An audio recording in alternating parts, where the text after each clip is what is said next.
श्री दत्तप्रबोध अध्याय 52 संत एकनाथांची सत्वपरीक्षा. मागील अध्यायामध्ये एकनाथाला आलिंगन देऊन जनार्दन पंतांनी त्याला दत्तदर्शन घडवण्याचं आश्वासन दिलं.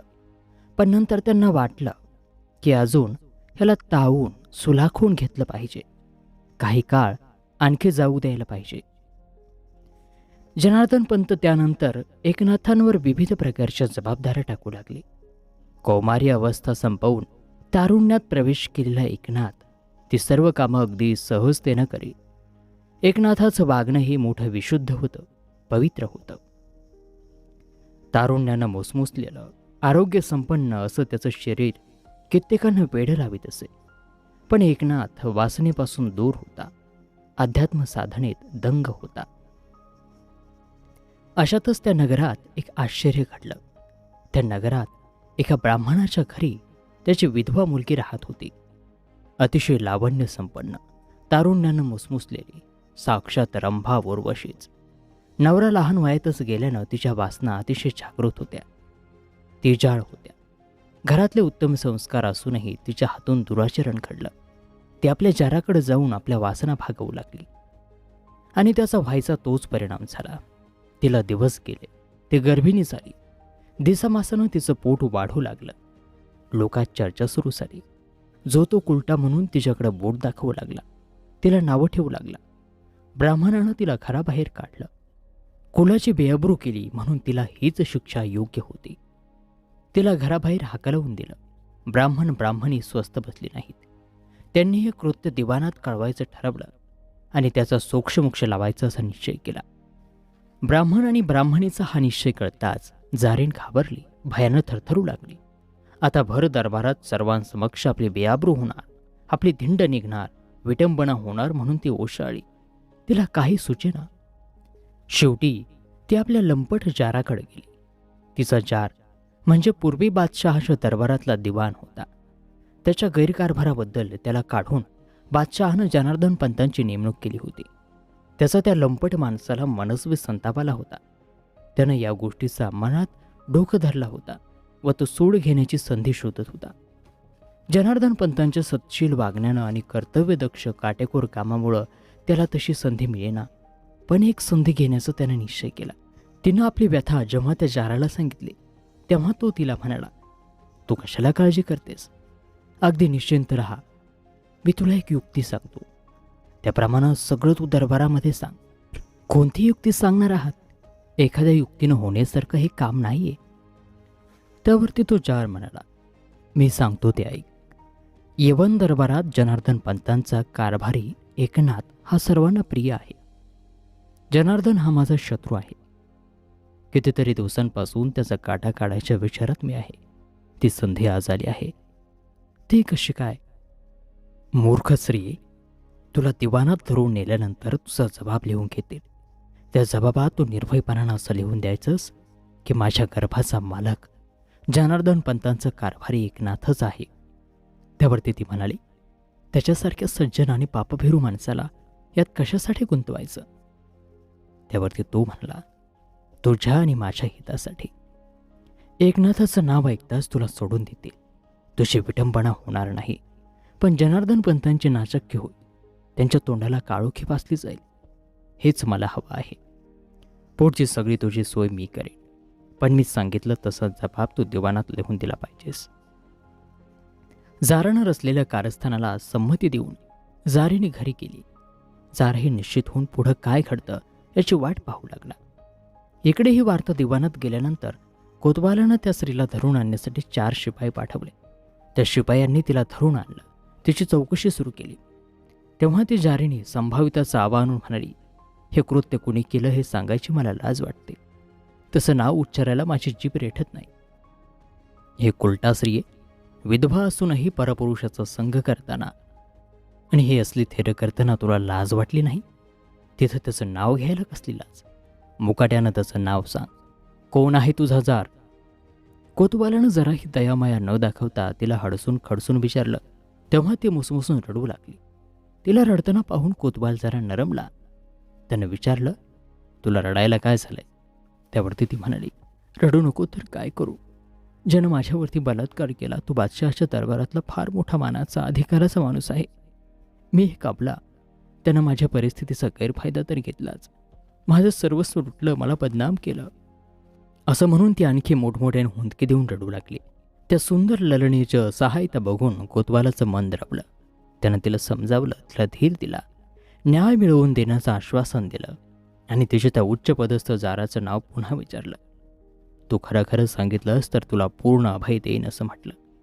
तिला अभय मिळालं असल्यानं तिनं बेमुरबत खोरपणानं सांगितलं की आपल्या दरबारात जे दिवाण जनार्दन पंत आहेत त्यांचा कारभारी ऐकण्यात त्यानं माझ्यावरती बलात्कार केला. तिच्याच्या शब्दांवर कोतवालाचा विश्वास बसेना. तो थक्कच झाला. तेव्हा त्या जारिणीनं आपल्या पोटावरती हात ठेवून गर्भाची शपथ घेऊन सांगितलं, विश्वास ठेवा माझ्यावरती. या निष्पाप गर्भाची शपथ घेऊन मी सांगते ते सत्य आहे. तिनं शपथ घेतल्यानंतर कोतवालाचा तिच्यावर विश्वास बसला. त्यानं तिला सोडून दिलं. कोतवालाला स्वस्त बसवेना.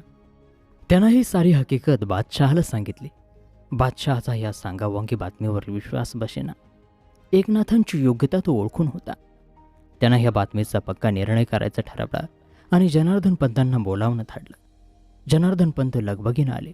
बादशहाच्या तोंडून ही सारी घटना ऐकून ते थक्क झाले. माझा एकनाथ त्यातला नाही ते बोलले, पण राजाची खात्री होईना. हा सूर्य आणि हा जयद्रथ करायच्या इराद्यानं त्यांनी एकनाथाला बोलावून घेतलं. एकनाथ दरबारात हजर झाला. राजानं त्या ब्राह्मण युवतीला हे राजदरबारात बोलावणं पाठवलं. ती निर्लज्ज आगाऊ स्त्री दरबारात हजर झाली. दोघं हजर झाल्याचं पाहून बादशहानं एकनाथासमोर त्या स्त्रीला विचारलं, हे ब्राह्मण स्त्री, तुझ्यावर ज्यानं कुणी अत्याचार केला ते त्याच्या समक्ष सांग.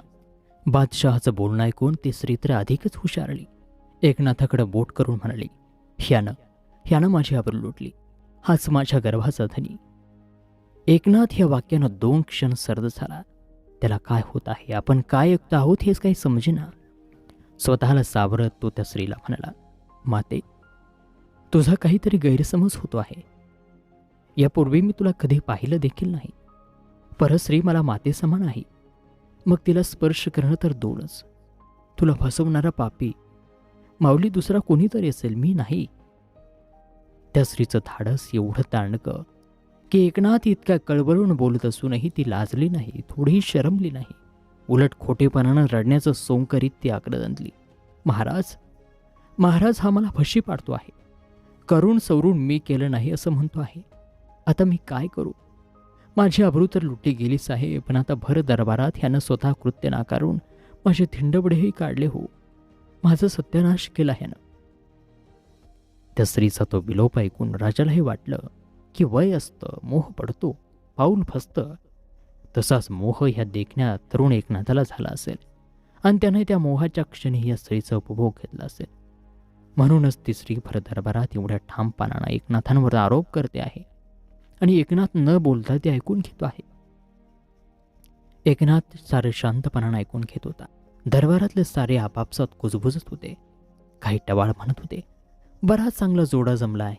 काय सुलक्षणी एकनाथ आहे. अशी पोरगी बळकावून बसलाय. पोरगी म्हणजे एकदम झकास. आता करून टाका लग्न बादशहाच्या साक्षीनं. मंडपात लग्नाबरोबर डोहाळ जेवणाचाही समारंभ करून टाका. आम्ही सारे अक्षदा टाकायला आहोतच. दरबारी टवाळांचं बोलणं ऐकून राजा संतापला. त्यानं साऱ्यांना चूप केलं आणि एकनाथाला विचारलं, एकनाथा, ही स्त्री म्हणते आहे ते खरं आहे का? तुला काही सांगायचंय? त्यावरती एकनाथ म्हणाले, महाराज, मी या मातेला ओळखत नाही. तिच्याशी गैरव्यवहार मी केला नाही. याहून मला अधिक काही सांगायचं नाही.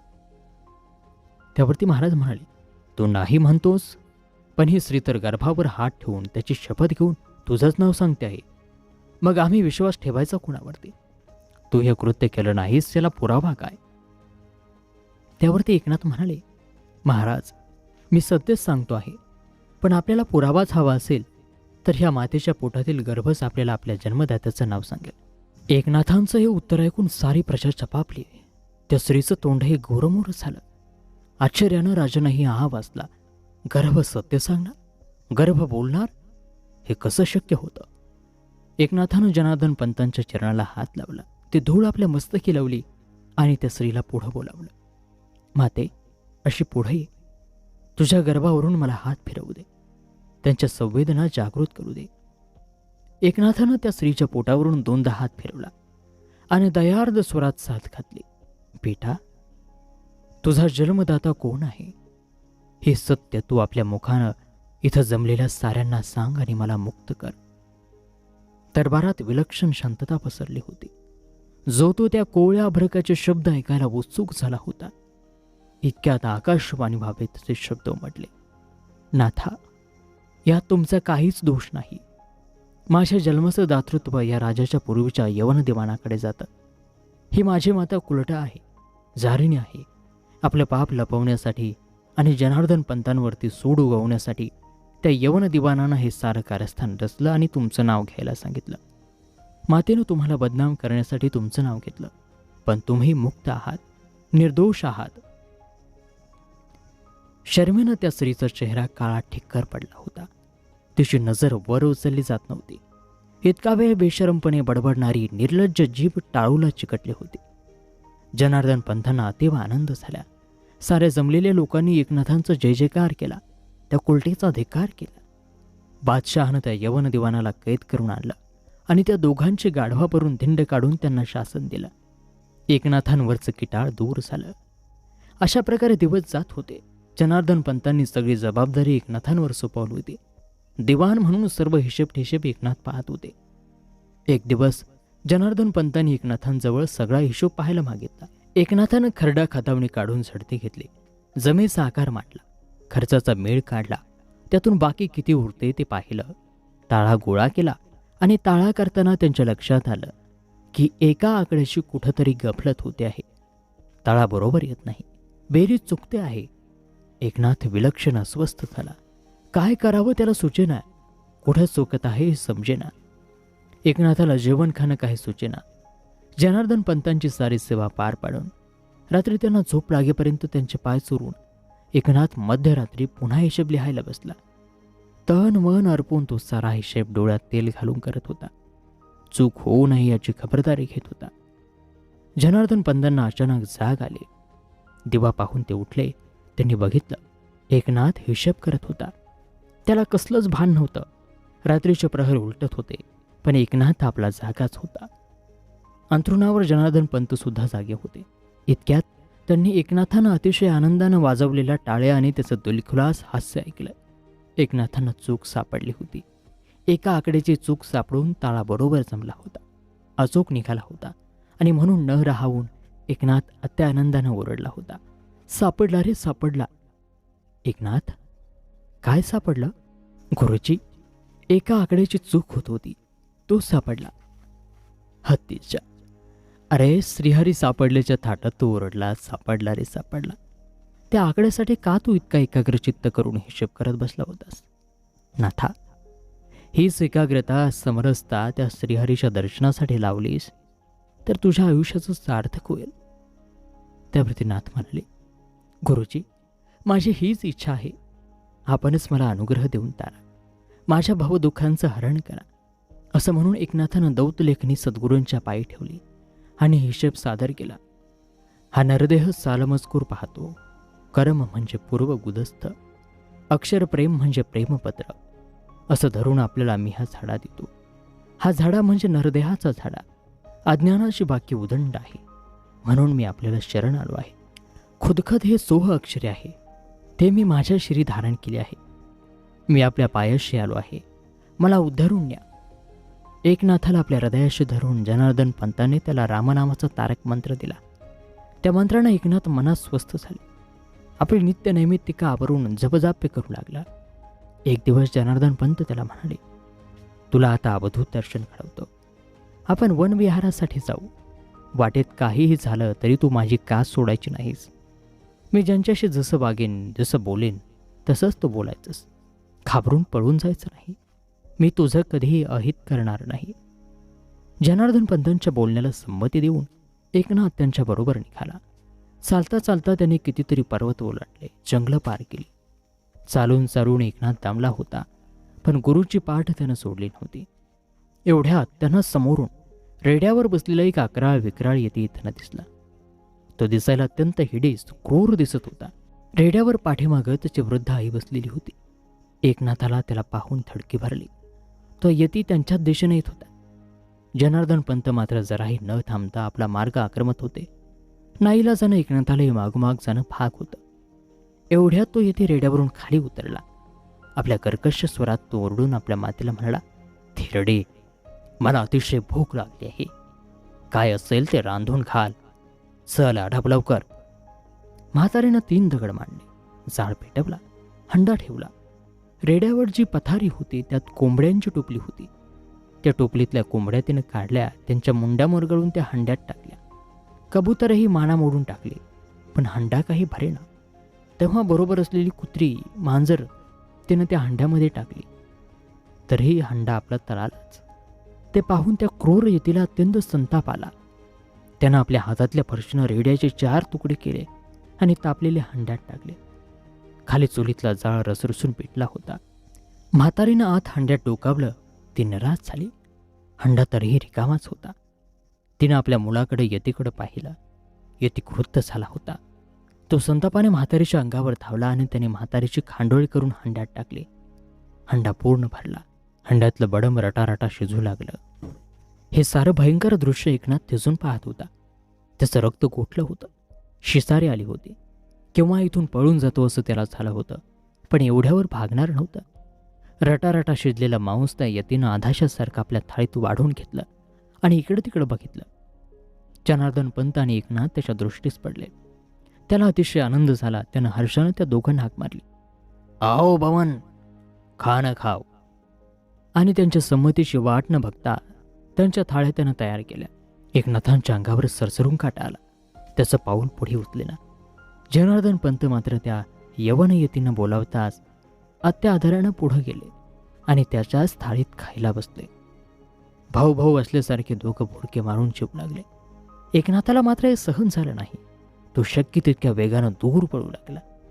जनार्दन पंतांनी त्याला खूप हाका मारल्या, पण त्यांच्या एकाही हाकेला ओ न देता एकनाथ तिथून पळून गेला आणि खूप लांब जाऊन बसला. थोड्या वेळानं जनार्दन पंतांनी त्याला गाठलं आणि ते म्हणाले, "मी सांगितलं ते तू विसरलास. मी हाका मारत असूनही तू दूर गेलास. चिंतामणी फेकून दिलास. अरे साक्षात दिगंबराचा प्रसाद लाथाडलास. तरी मी तुला बजावत होतो." त्यावरती नाथ म्हणाले, "सद्गुरू राया, जे झालं ते सारं अनर्थकारक होतं. मला त्याचं काहीच अर्थबोध झाला नाही. आपण मला त्याचा अर्थ सांगा." त्यावरती ते म्हणाले, "अरे नाथा, तो यती म्हणजे अवधूत, त्याची वृद्ध माता म्हणजे माया. या मायेनंच हा सारा खेळ खेळला जातो. रज, तम, सत्व हे 3 गुण म्हणजे हे 3 दगड. हंडी म्हणजे जगाची साठवण, अग्नी म्हणजे तेज, लोभामोहाचं इंधन, मुर्ग्या म्हणजे प्रकृती, पाखरं म्हणजे विकार, भेद अभेद म्हणजे कुत्रं आणि मांजर, रेडा म्हणजे अहंकार. असं जे सारं ते सगळं एक दिवस विरून जातं. जे जे दृश्यमान आहे ते लोप पावतं.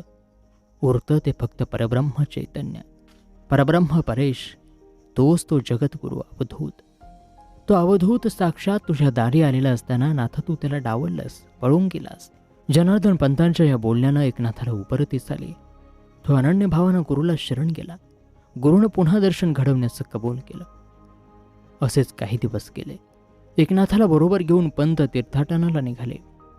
जाता जाता वाटेत एका घनघोर जंगलामध्ये घोड्यावरून एक तेजस्वी पठाण येताना दोघांना दिसला. त्याला पाहून एकनाथ बाजूला गेला, पण जनार्दन पंतांनी मात्र त्या पठाणाचे पाय धरले. साक्षात लोटांगण घातलं आणि मागच्याच प्रसंगाची पुनरावृत्ती होऊन तो पठाण आणि पंत एकत्र जेवायला बसले. पठाणानं एकनाथालाही जेवायला बोलावलं, पण नाथानं ते नाकारलं. नशीब करंट असलं की दारात कल्पवृक्ष असूनही तो कळत नाही. त्याला कळून घेण्याची इच्छा होत नाही. तशीच अवस्था एकनाथाची झाली. आणि अशा प्रकारे दत्तप्रबोध ग्रंथातील हा 52वा अध्याय या ठिकाणी समाप्त होत आहे. तेव्हा ही कथा पाहायला विसरू नका. पुढील 53वा अध्यायात आपल्या मीट फॉर मराठीवरती. तोपर्यंत नमस्कार, धन्यवाद, श्री गुरुदेव दत्त.